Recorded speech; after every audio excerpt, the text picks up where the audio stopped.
I mean, one of the most frequent coaching challenges that's brought to me is two leaders on a team aren't getting along. It's conflict and figuring out how do you negotiate that? How do you break down the silos? How do you welcome to Your Authentic Executive? Authentic leadership, profound stories, and proven lessons. I am thrilled to introduce you to my cousin, Daniel Schmidt. Last summer, my mom and I flew up to Minnesota, where Daniel is, to spend our birthday with Dan and his family in the Minneapolis area. Yes, a shared birthday. I was born on my mom's 25th birthday, and I've never let her forget what a fabulous present I was. One of the highlights of that trip, though, was when Dan took us to see the school where he's a principal. And he shared the story of how he was selected to help envision the school, the physical building, the pedagogy, the staff, the culture, all of it, and how he took that all the way from a vision into an actual living reality. And I kept thinking back home in Omaha, the skyline is full of cranes right now, building after building going up. And I hear CEOs who are responsible for the vision behind those buildings, not just the structure, but the culture and the business that it's meant to support. To increase collaboration and innovation and employee engagement and customer retention, to break down silos, and since COVID to facilitate hybrid work. And this idea, the relationship between space and culture, has fascinated me since my husband Mike and I launched a small commercial architecture studio where he is the principal architect. He lives in that space. So watching Daniel do that same thing, take a vision all the way from concept to implementation to evidence that it's actually working, is exactly why I want you to hear this conversation. So today, please join me in welcoming Dan Schmidt, principal of North Star Elementary School. And we're going to talk about what that vision was and how he integrated it into the physical building, the learning methodology, and the staffing and culture he's now led for the past several years. Hello, Daniel. Hi, Janine. It is such a treat to be with you today. Thanks so much for inviting me and having this conversation.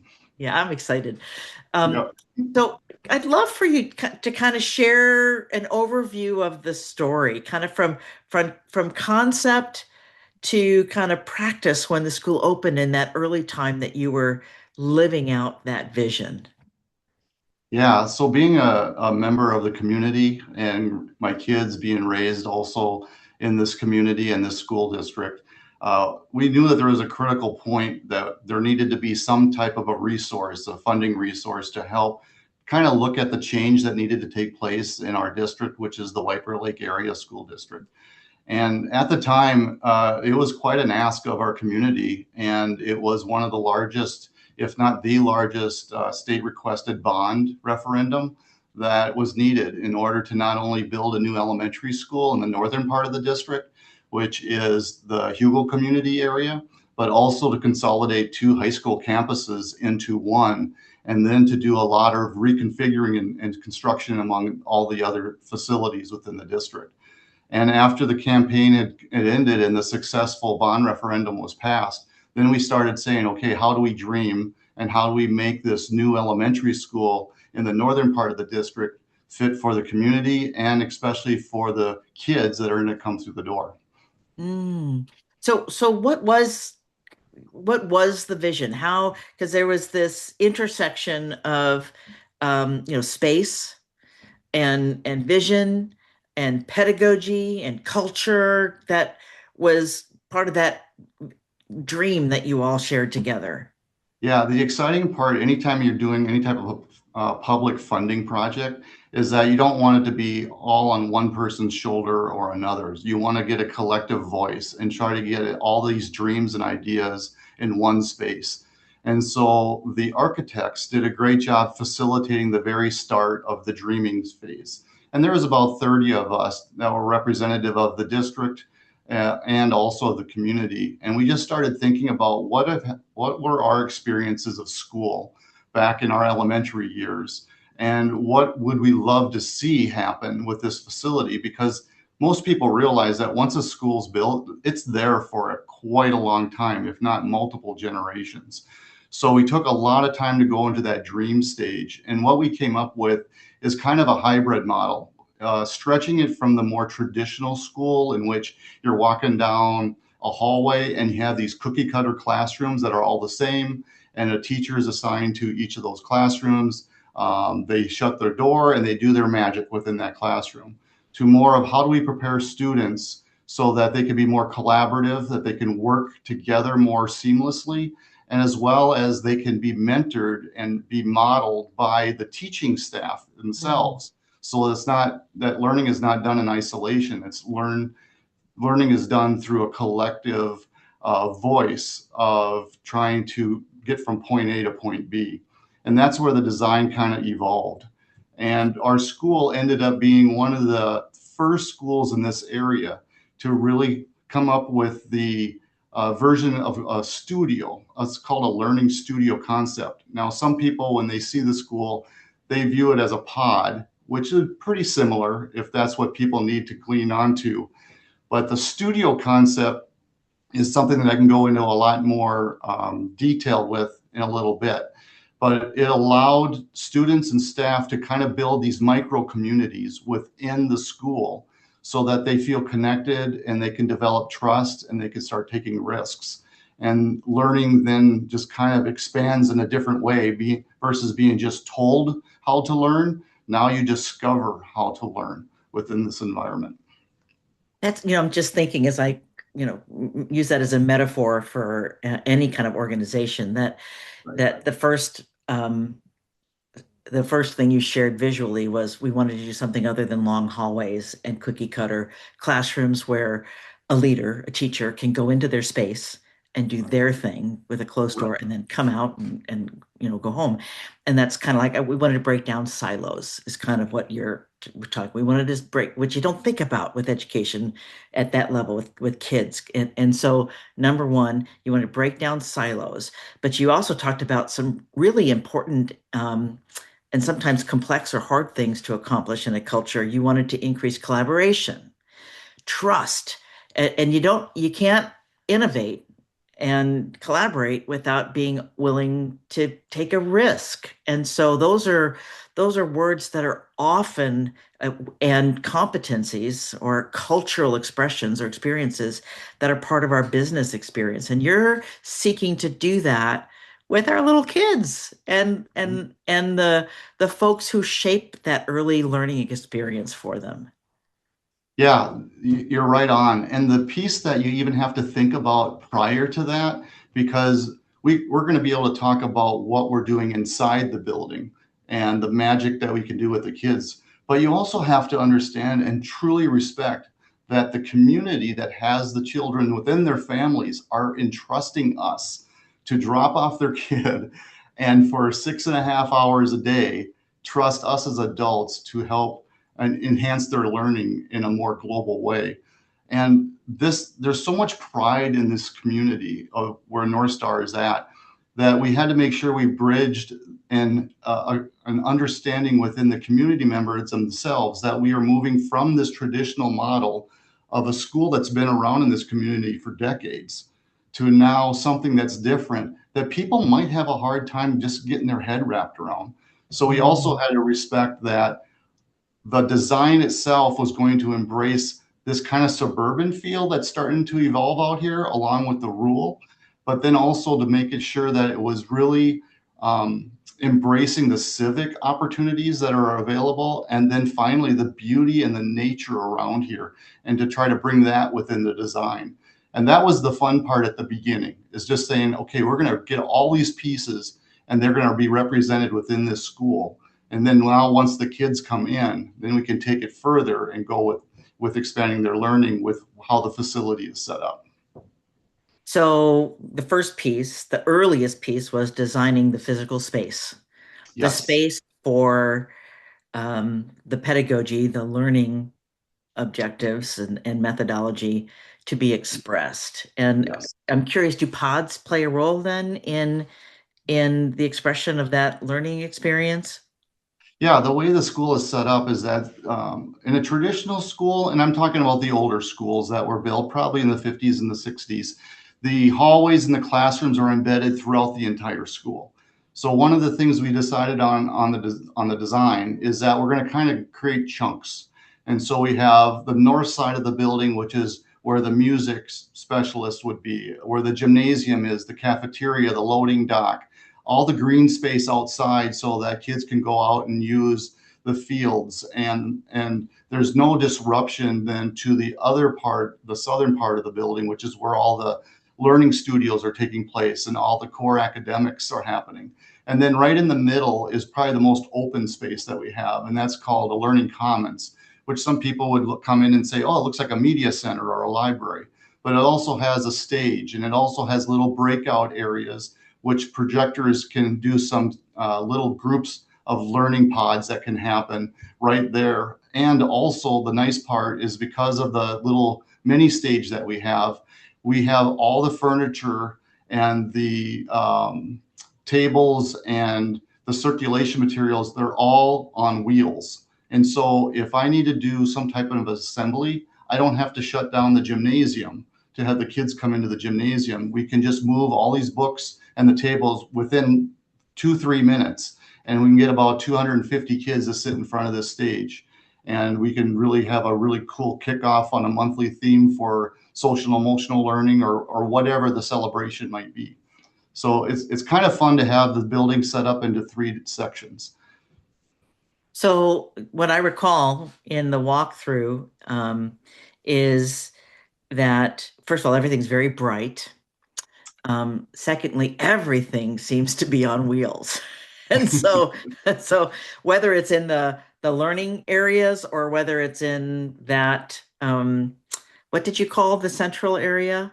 Yeah, the learning commons. The And so learning commons. Yeah. yeah, that's a terminology that we have shifted now from a media center. So if you think back in the tradition of education, there was this comfort of saying you have a library. Yeah. Then we call it a media center because of the technology that was starting to come into public education at the time.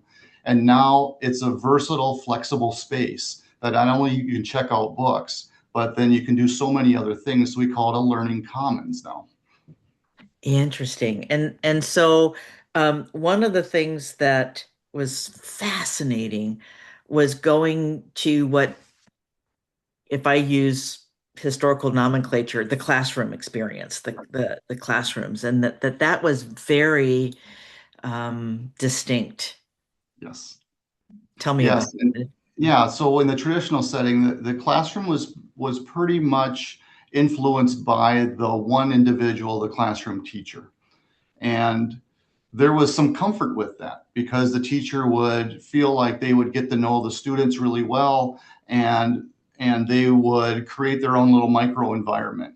But the challenge was, and it continues to be, that they have to adjust for 6, 7 subjects. And so because they have to do that, they're kind of their own entity working with kids trying to make these transitions throughout the day. So with the studio concept, what we decided is to kind of create these larger rectangle sections within what we call the home section of the school. And there's a reason why we term it the home section. And in the studio, there's 5 different classrooms. And in the classrooms, they're not all the same. There's 2 classrooms that are kind of interconnected by a wall that's transparent, and it's very easy to open and shut the wall, but it has a great soundproofing opportunity there. And so you can either use it as a home-based room and then open it up, and you can have kids expand their learning out into this other second classroom. Or you can just create 2 separate classrooms there themselves. Then there's a third classroom that was more set up for the arts and the sciences, but you can use it as a home base also to teach math or literacy, but you can get really messy in that room. And the big term is makerspace, to be creative and innovative and just kind of just see what your brain can come up with. And so it's nice to have that messy space within that studio. And then there's a 4th classroom that is more of an interactive monitor or a large motor classroom where kids can do movements. Or if you're doing math, all the kids can pair up and buddy up on these monitors, and they're interactive so you can write on them. and the teacher can instantly see what's going on, and then that can also be have a snapshot, and you can record it for your data that you need to have. It's just taking the whiteboard concept to another level. Another thing that's nice about that space is many teachers will have and this is just that fun part of elementary, the lunch menu up, and you get choices with your lunch menu. You can have lunch with meat in it or lunch without meat in it, or you can have a bag lunch. Well, those options are up there. The kids go to the TV monitor that's interactive. They find their name, they click on what option it is, it collects the data, and it sends it to the kitchen staff so we can get more accurate counts. And then there's a final fifth classroom, which is more in a corner of that studio, and it's a little bit quieter in that space where you can do your reading and you can do some writing, but also it's used as a home base. So that's the core essence of these 5 classrooms. And the difference is when teachers came into this school, they knew ahead of time that they could not set up a desk and be a permanent individual within one of those 5 classrooms. Those 5 classrooms are going to be utilized by that whole studio team and by that little micro community. And I can talk a little bit more about that in a bit. Yeah, so I was using the word pod, and you were saying if you need to use that word, you can. We like studio, so I'm realizing now I wasn't using the right word. Um, Just keep saying and it. there you go. And that studio, um, how many studios are there in the school? So there's 6 studios, So and there's then six there, settings of 5 classrooms. Is that right? yes. Okay. Yeah, so we can have a capacity up to about 720 kids, Oh and my right now goodness. we're just under 500. Okay. But it is definitely a growing community, and as I drive around my attendance area, you definitely see the new structures and the new family dwellings popping up. So it's built for the future. Yeah. And what I remember as I walked into that learning area, I don't even know if I like the word classrooms when I think about it, because it didn't, I'm 64. The first thing I think of classroom is walls and, the teacher's desk. And, we have images from television of the teacher's desk with an apple on it or whatever, like that's what we imagine. And you're Yeah. saying that isn't there. And what I remember is glass or transparent space. And Yeah. again, everything is on wheels. So there's nothing permanent in any. So it's kind of interesting that it eliminates the ability to say, this is mine. It Yeah. requires a mindset that says, this is ours. Yes. And because, and that's the ideal, for any organization. And so that kind of takes us to culture. And culture is defined by the behaviors that we do, not by what we say. You all spent time kind of crafting what we're going to say we're about, but it's really about the practice of this collaborative, innovative, trust-based, risk-oriented, shared learning experience that, I keep thinking this is where, from the research I've done around leadership, this age, these foundational years are where we learn about how do we manage our time? How do we manage conflict? How do we manage relationships and commitment? What is trust? How do I handle my money? All kinds of things that are embedded in this era. And we often think, well, that happens at home. It happens at home, but it also happens foundationally in these learning experiences that we have as kids. And that's what you're shaping the kids that are going to be leading our businesses in 20 years.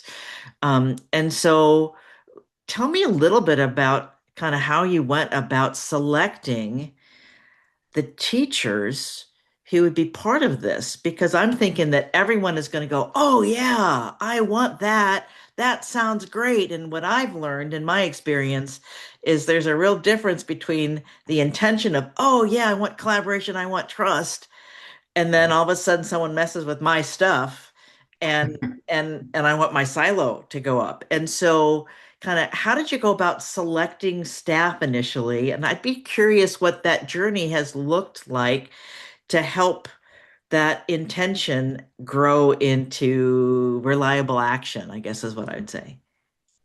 Yeah, that's a really good question. And we took some time to think through how to share this concept and this dream with the teachers within our district. And our school district has 9 elementary schools. And so when I talked with my principal colleagues, I just came up with a suggestion, and we all kind of fine-tuned it together about I should just go around and just give a presentation to the licensed staff. And it's just not those that are interested in it.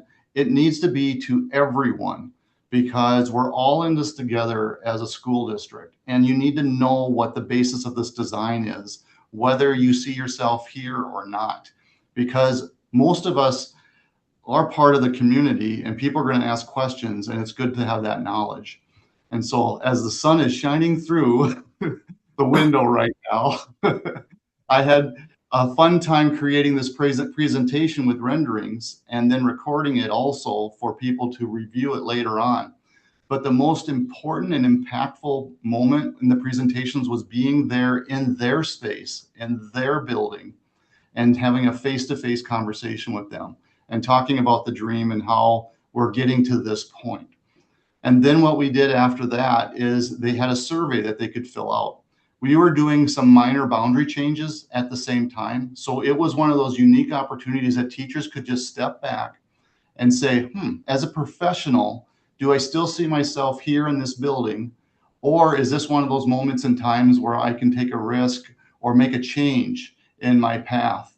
And we looked at all the survey results, and the ones that felt like North Star was their first option or their second option, we collected that data. And the ones that were first options, I just kind of looked at, okay, where are they at in how I need to have this set up from a kindergarten level, which are like age 5 to 6-year-olds, to up through a 5th grade level, which is ages 10 and 11. And it seemed to be balancing out pretty good. But I was worried about the ones that mentioned North Star as a number 2 option. And so then I would reach back to them and I would have some face-to-face one-on-one conversations with them. And the thing I embraced was that there is no shame if a teacher decides that they do not want to come to North Star and be a risk taker with this type of philosophy or this design, because they're taking risks every day within the setting that they're at, and they care wholeheartedly about those kids that come in. And we need to celebrate that too.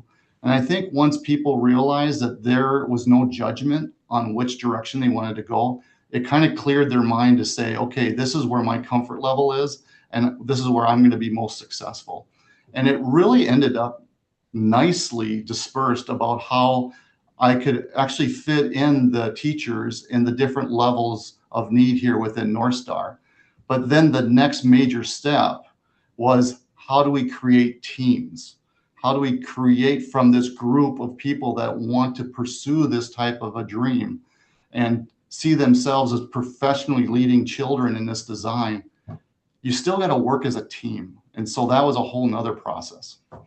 How'd you do that then? I mean, you're describing what happens in any organization, right? And so it's interesting.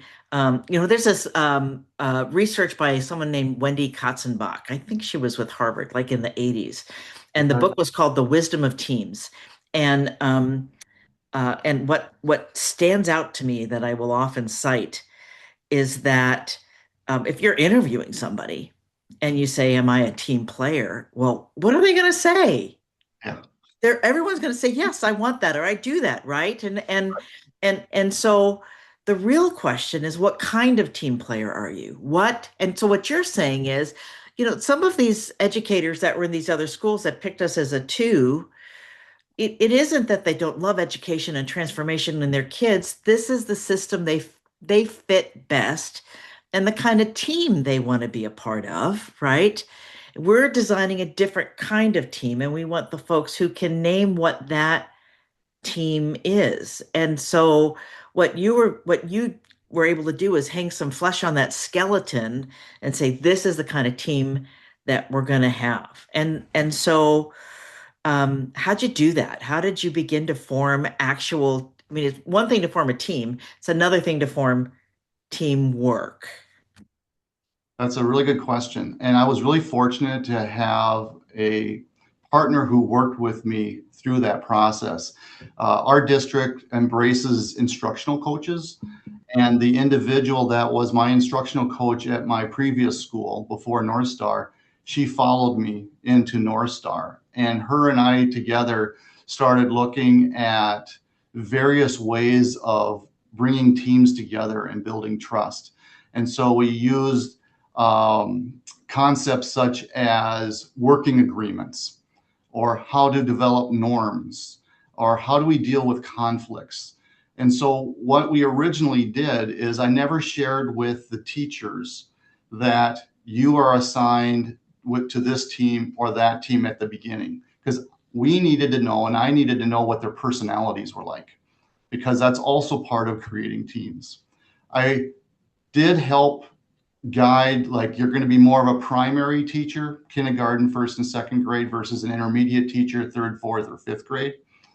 In addition to that, we had to have licensed staff that worked in the area of special education, which is sometimes called support services. Also with intervention specialists that help kids if they're starting to fall behind a little bit in reading or mathematics. And then multilingual teachers too. And so all of these licensed staff, psychologists, social worker, they all were a part of the professional development that we started then that summer before we opened up in the fall. So we worked out working agreements, first of all. Then we really established the norms from those working agreements. And then because the staff are put in a different situation versus traditional. If you remember the traditional part, the teacher is in with the classroom, they shut their door in a sense, and they are in charge of that little micro environment. Well, in a studio, all the teachers have their desk in the same common area, which has a center island in it with a monitor. And so they are constantly in a position to have informal and formal professional conversations or personal conversations with each other. And they have to think differently, because if they need some time to themselves, then they have to find a way of saying that, you know what, I just need some space to think through some things. And then they go to some of the breakout sessions that are there. So we had to kind of talk through the reverse effect of what we've been conditioned to do in education.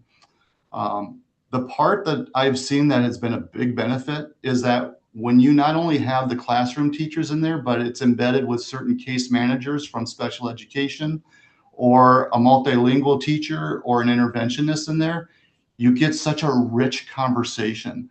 And I know you see this all the time too, Janine.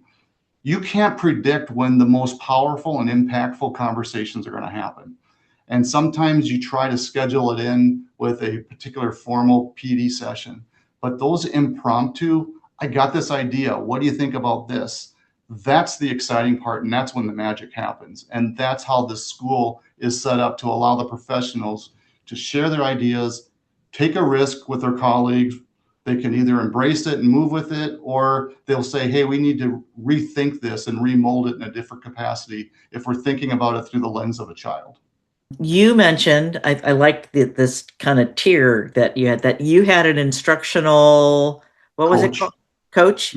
So you had a coach, right? Like your executive coach to help you bring your vision to life for what does it look like to be a teaching team. And then you also said, though, in that first year with the data you got from the cameras, that you use the data not to reprimand, but to coach the kids. Yes. And so that strikes me as part of the pedagogy, the methodology for the school. And that makes me think about a story that you shared when we were outside, and you were sharing something about there was some conflict or there was something going on with the kids. And you went through a process of helping them make some decisions about how they wanted, what they wanted and how they wanted to behave, so that they could I think they were able to self-monitor or something like that. So do you remember that story, and can you share it? Yeah, actually, it was a pretty impactful story because it involves so many different adults in various roles in our school. So we have this group of students, and they're out using this beautiful playground that's specifically designed for ages 5 to 12. And it has a lot of different sensory things included with it, the big tall slides, the curly things, and the zip lines and all that fun stuff. But for some reason, this group of kids just couldn't collaborate and get along as they were playing. And it caused a lot of angst among my playground and recess staff. And so they kind of would come to me and I would be interacting with the kids and we would try different situations that I would try in other schools that I was at. And we would get by for a while, but still there was this competition and this disrespect that was starting to still occur. So once I started to figure out who kind of was the leaders of that group, I kind of brought them in and we kind of talked through things. And I said, okay, here's our situation. Do you feel like the recess time is really going well for you and your friends? And obviously they said, well, no. And what are the things that are frustrating you? And they would share all of that. And I said, is there anything we could do differently that would make it easier so that you guys can enjoy this time that you have? Because for us at recess, we have 15 minutes after lunch or before lunch for recess, and then they only get another 15 minutes, which we call bear time, which we tend to schedule right during a big academic time. So they only get out twice. And then other than that, then they have their gym time, which is every third day. Well, the leaders that I was working with, they right away said, could we go into the woods that are right beyond the playground? Now, the woods aren't thick. They're just like a shelter belt of woods that are maybe, I would say 50 yards in width. But to a kid, that imagination just explodes. So then I said, well, I have to be careful because if I send one group of kids there, there's going to be a ton of kids that want to go there. And then I have to check with my playground supervisors because we have to have eyes on you. We just can't let you run around like the Lord of the Flies type of a thing. And so we came up with rules. We came up with expectations together. The kids would come up and say, all right, Mr. Schmidt, are these some things that if we did this, could we start trying that? And so then I ran that by the lunchroom playground people. And then I also had to inform the teachers about it so that we had everybody on the same page. And then we said, all right, let's try it. Let's just try it for a week and see what happens. And there wasn't a lot of kids out there. We're talking maybe 12, but they stayed within the vision of the playground recess staff and they started just exploring and enjoying the space that they were provided. And it worked really well for that time period. Then I would do a check-in with them. And then they asked me, Mr. Schmidt, is it okay if we designate this space in two different areas? Because we want to have this space for ourselves and kind of do certain things with that space of the woods. And now this other group wants to do this space. And I said, sure, let's come up with the expectations. We did that. And all of a sudden we started having these two little communities start to evolve. And it was predominantly boys at this point. Now, what was really exciting to me is that I had some girls come up to me and they said, how come the boys are the only ones that are down there? And I said, that's a really good question. They're the ones that had been talking with me, but I didn't know if anyone else would be interested. Well, we would like to be down there, this little group of girls. And I said, well, what we have going on are these two little kind of communities that are starting up. Do you see yourself fitting in here somewhere? And they said, yeah, we'd like to be a third community and we like to be in this part of it. So then I had to have a leader from each of the different communities come and talk. And we had to say, now, how do we work together as a group so that we are respectful of each other's space out there, but then how can we interact with one another? So they talked about it a little bit, and then they started finding things out in the woods that they viewed for their little trade store that they had. And so they started collecting items, and then they started bartering with each other, and they all had their little responsibility when it came to their part of the community out into the forest. So what started as a lot of rift, a lot of anxiousness, frustration on the playground, all of a sudden turned into this beautiful little system of communities, which we still had problems, but at least we could kind of empower them to resolve those issues on their own. And we did that for a couple of years. Now they have just graduated and are going on to middle school now. So it'll be interesting to see what plays out now with other groups of kids during that time.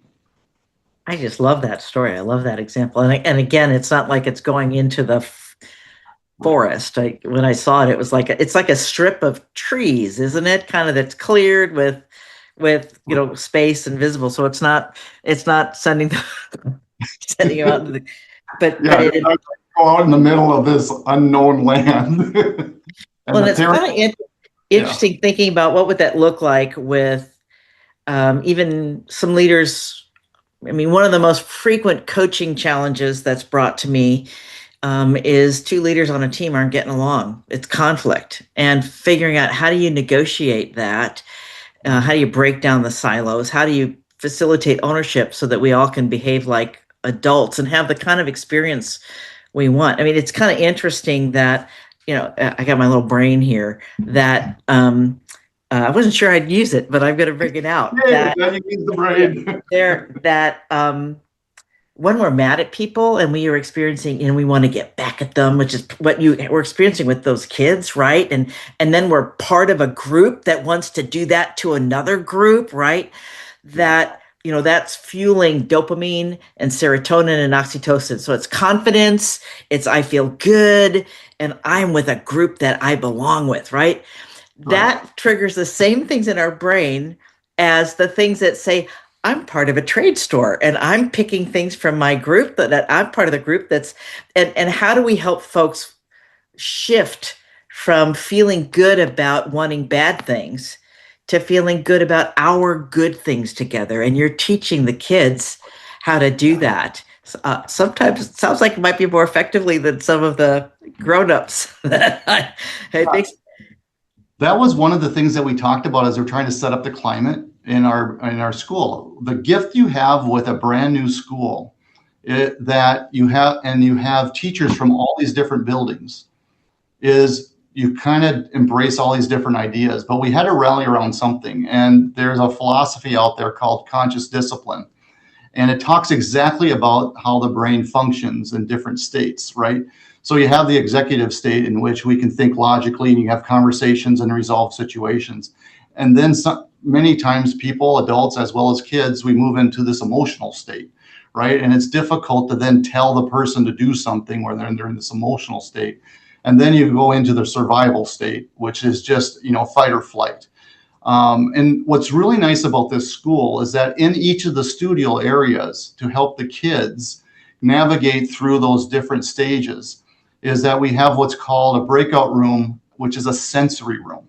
And so the child can go into the sensory room and they go through a series of 4 stations to help start calming their body down and their brain down. There's a timer that's set. All the kids are trained on how to use the sensory tools that are within this sensory space. And they're usually in there for about 5 minutes. And instead of an adult having to be right next to them, the door is a sliding glass door, basically. And the teachers can still teach in the studio, but they can keep an eye on the child and making sure that they're doing what they're supposed to do and to de-escalate themselves and get back into that executive state where they can kind of function again and be a learner. And then they come back out and they move back in with their peers. Now, there's also another room right next to it that's not locked, but that's a room in which kids are kind of moving into I would say, the survival state, where for some reason, whatever trauma that they're experiencing or whatever is starting to come out, and it might show up where they might be using a loud voice or they're really frustrated, and they just need a little bit quieter spot. And that's where the kids will go in there, and they usually are in there about 20 to 30 minutes to really get their body and their brain back from that survival state to the emotional state back to the executive state. And then we have usually an adult that's closer by in case they need some type of support. So all that's included within the studio itself, which is really exciting because in a traditional setting, kids would have to leave the classroom, walk down the hallway, go to some specialist area and calm themselves down, and you lose time that way, and you could lose track of individual students. So when I say that these are little micro communities, I really mean that. It's pretty cool. That's really quite profound, actually, because what you're doing, it makes me think of we used to have, we haven't done this in a little bit, so we do it differently, but every once a month we'd have these couples to our place after church, and then they started having kids, and we'd have the kids over and have breakfast. And one time they were all talking, and the first kind of toddler of the group wanted to crawl around, and we've got these stairs that go up to the second floor in this old house, and of course that's what a kid wants to do, right? So I'm watching Serena, the little girl, little 2-year old, and and get distracted by the conversation at the table, and then all of a sudden we hear, and Serena has fallen down the stairs and is screaming. Oh, And yeah, I just felt so bad. Anyway, and the mom and dad picked her up and held her, and she's just, I mean, she was yeah, clearly in that having had lost control mode, and they just kept repeating to her, "Find your calm, yeah, find your calm." yeah. And it took about 2 minutes. And I asked them later, like, where does that come from? And it turns out that the mom had been a um, behavioral therapist. I'm not sure what the title would have been at a pediatric center for kids with eating issues with um, and and so they would have to help kids calm down when they were having fits about eating, not eating, whatever what they were eating, and and she learned it there. And I kept thinking, gosh, I wish our grown-ups could learn that, because Serena now has learned to find her calm on her own, Yeah. practicing the things that will tell any neuroscientist will say, practice boxed breathing, take deep breaths, have your exhale be longer than your inhale, sit and be still, find things, because it's interesting. We think it's emotional. I know you call Mhm. it the emotional state, but it is physiological. It's going into the middle of your brain and Yeah, parts of your absolutely. brain. It's a Yeah. physiological response, and it Yes. is no different than lifting weights or Yeah. learning, to run 5 miles. It's training Right. the physical part of your brain to respond differently because your brain is trained to protect you, and Yes. that's what it's doing. And so it's just, I love that you're training kids to learn how to do that every single day, because we are all, one of the things that the scientists say is it can take, if we get emotionally hijacked. So I'm sitting at a meeting at an executive table at a boardroom, and somebody that I can't stand because I think they're out for themselves, and they're always, so someone across the table, they do it again and they make a comment about me and they push my button, and I am triggered, and I just, and I think that I'm containing it because I'm not saying anything.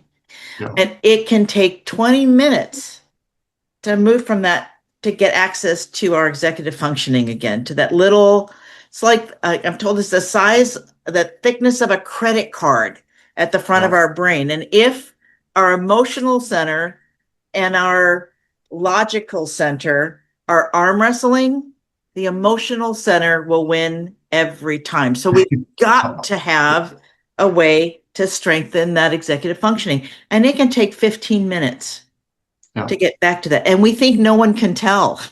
But everyone, we're screaming, I'm angry right now. And they're going, oh, there they go again.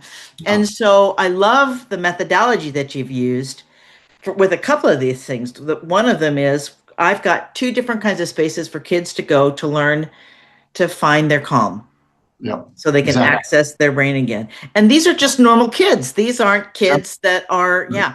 And then the other thing you did when there was problems on the playground was you brought the divergent groups together to have a conversation proactively. And the research shows the more that you plan for Mhm. how you want to behave when something challenging happens, the more likely you are to behave in that manner.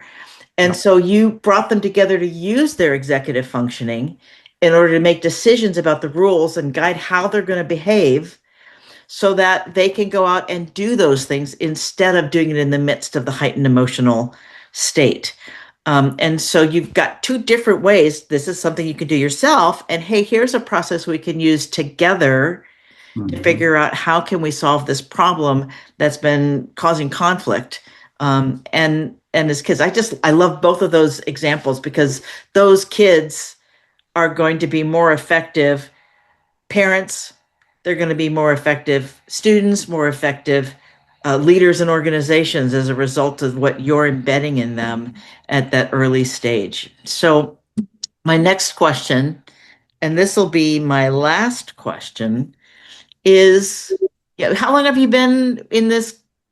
So, how long was the vision period?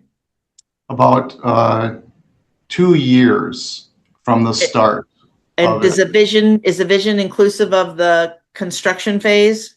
Yeah, so just basically in brief, it was the dreaming stage, and then we went into the naming stage of the school, and then obviously the building of the school itself.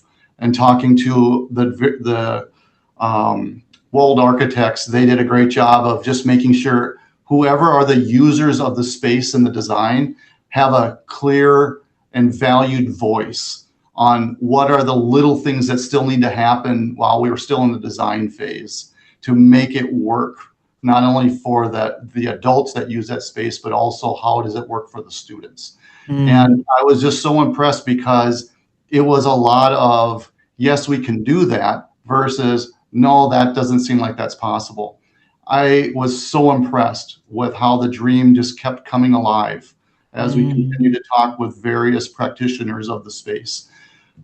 Very impressed with the process. Worked out fantastic. And so that would be about, I'd say about a year and a half. And then obviously we get into the professional development the summer before. And then now, since the opening of 2022, we're going to start now our 5th year now here at North Star. Open. So it's been about 7 years, is that right? I would say, yeah, about that. About From 7 years? start to finish, yeah. Okay. And that makes me something I wanted to make sure I captured correctly. You had a professional development summer that the faculty, the leaders that were going to be part of this did together. That's when you assess personality. That's how you figured out who do we want to be on the teams that would be leading each of the studios. And that's when so they actually had to invest something of their time to make this a reality before they actually began to do their work and the work product. So that's an interesting. Sometimes in business we don't have time. It's just hard to have that dedicated time to practice some of these things we want to practice in the midst of deliverables being required. And you kind of had a gift of that window, that little box or container to develop the teachers. What brings you the most joy out of this whole thing when you think about, gosh, like, what's going to make you smile for the rest of your days as a result of this? Well, I view education is kind of that unique entity where you wake up every day and it doesn't matter all the stuff that challenges you personally in the day that may challenge your optimism. Because when you come into a setting like a school, these kids from ages 5 to 11 are nearly all excited to just see these adults that truly care about them. And that unconditional love that they feel at home and can be also felt at school, it just, I don't know, it just gives you the perspective that you need, that this is what it's all about. It's developing relationships and developing a belief that we can do things together and that we can learn from each other. And that, yes, as a principal myself, I oversee all these little microsystems that are going on in the school, but I also am a learner. And something that the kids need to see me do is be a learner also, as well as the other staff. That brings me a lot of joy. And then you get the little hugs, they just all of a sudden out of the blue, a kid tackles you and gives you a hug, that kind of stuff. Or you have the other side where something significant happened in their life and all of a sudden you don't expect it. You're walking around in the lunchroom or you're walking out at recess and then a kid just comes up to you and they just have tears because they are just sharing something that just happened traumatically in their life. And you just listen. You don't try to solve. You just listen because we talked about the brain and where they're at. And then you provide the supports and you reach out to the family and you just see what else you can do. So I find that the role that gives me joy is that I have this servant orientated philosophy, and it's just such a gift to be able to pull resources together to help others who may not even know if they need it at the moment or if the resources are available. But once you develop that trust, they'll say, they kind of let their guard down, and they'll say, you know what, maybe I'm at that point where I do need some support. Mm. It's just a sense of value that you bring to a smaller part of society. You know, and it's interesting because you've mentioned a couple of times about kids having unconditional love at home, but that isn't the reality for many kids. And so what you do, what you have developed is a culture that does provide that unconditional support and love when they show up for school every day, and food and all those things that we need in our foundational years that fuel us to trust better as we mature. And so I just love your vision, and I love, not as I've heard you talk about and share a little bit about the school, and I think I heard you talk about it probably 7 years ago or something, and when it was kind of a concept, or maybe you were in the middle of that design phase.